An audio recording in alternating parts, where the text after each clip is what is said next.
Kũringana na arĩa marakinyire nyũmba-inĩ ĩmwe buroti-inĩ ĩrĩa mũtumia ũyũ araikaraga itũũra-inĩ rĩa Kayole, marakorire mwĩrĩ wa mũtumia ũyũ wa ũkũrũ wa mĩaka 30 ũkometio ũhumbĩrĩtwo na cuka. Twaingĩra nyũmba nĩ twakora akomete na ngara, na hau twĩna ofisa itũ twamũhumbũria twakora atarĩ na nguo ona ĩmwe, no nĩ tuona nĩma nĩ kũragwo mũrage tondũ ndikuona mũndũ ũngĩũraga arabu arute nguo. Twaruta gĩcicio rĩ, twaruta cabi twahingũra nyũmba rĩ, nĩguo tũkorire bedroom ne floor-inĩ na nĩ mũkuo, no nyũmba ĩyo yake ya toro rĩ nĩ kũrutanĩtie indo mũno na ibeti ciake ciothe igaborwo, koguo nĩ ta kũndũ kũrarĩ na andũ ndũngĩhota kũmenya.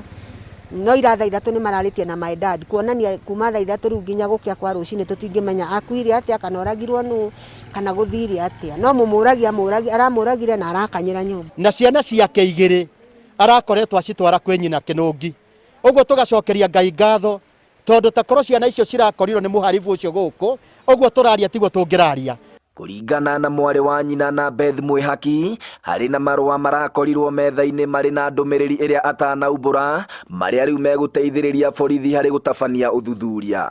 Marũa ndinahota gũthoma nĩ ũndũ wa kũmaka tondũ rĩu no ũmake nĩ ũrona marũa nĩ ũrona thimũ nake haha bũrũri-inĩ akomete, rĩu ndinahota gũthoma marũa ndingĩigua maugĩte atĩa.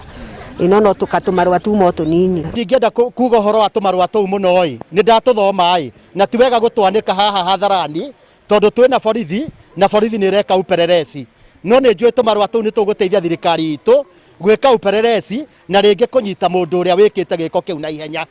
Kũrerĩka mũriũ wa nyina nĩ okĩte kũmũcerera agĩkora thitima na TV irĩ njakie, no thutha wa kũringaringa mũrango na akĩaga kũhingũrĩrwo, acokire akĩinũka nĩguo ndagakorererwo nĩ mathaa ma curfew. Ira hwaĩ-inĩ brother ciakwa nĩ cirathire kũrora kana no mone hi mũndũ ũraingĩra kana ũrauma, marakora iria rĩrarĩ handũ metha igũrũ, no magĩũka rũcinĩ makora rĩ gas igũrũ na nyũmba ĩyo nĩ nduge ngima, ĩgacoka metha igũrũ hatirarĩ kĩndũ, no rũcinĩ nĩ hauma thimũ na nĩ hauma cabi, na cabi icio nĩcio itũteithirie ũrĩa tũkũhingũra mũrango ũcio. Ũyũ nĩ ũthuthuria wa gatatũ ũrambĩkwo nĩ maabitha a borithi harĩ ihinda rĩa kiumia kĩmwe thutha wa ciĩko ingĩ igĩrĩ cia njũragano gũtabanio itũũra-inĩ rĩrĩ.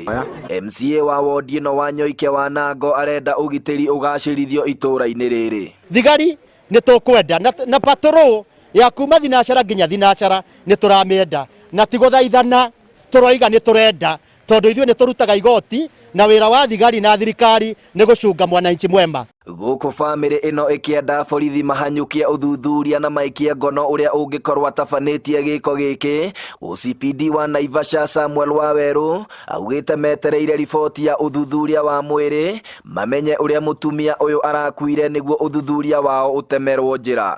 Mwĩrĩ wa Beth Mwĩhaki ũigĩtwo mocarĩ-inĩ ya thibitarĩ mũnene wa Naivasha. Handũ-inĩ ha Inooro TV kuma itũũra-inĩ rĩa Kayole, Naivasha, kaunti-inĩ ya Naikuru, rĩtwa rĩakwa nĩ Festus Lang'o.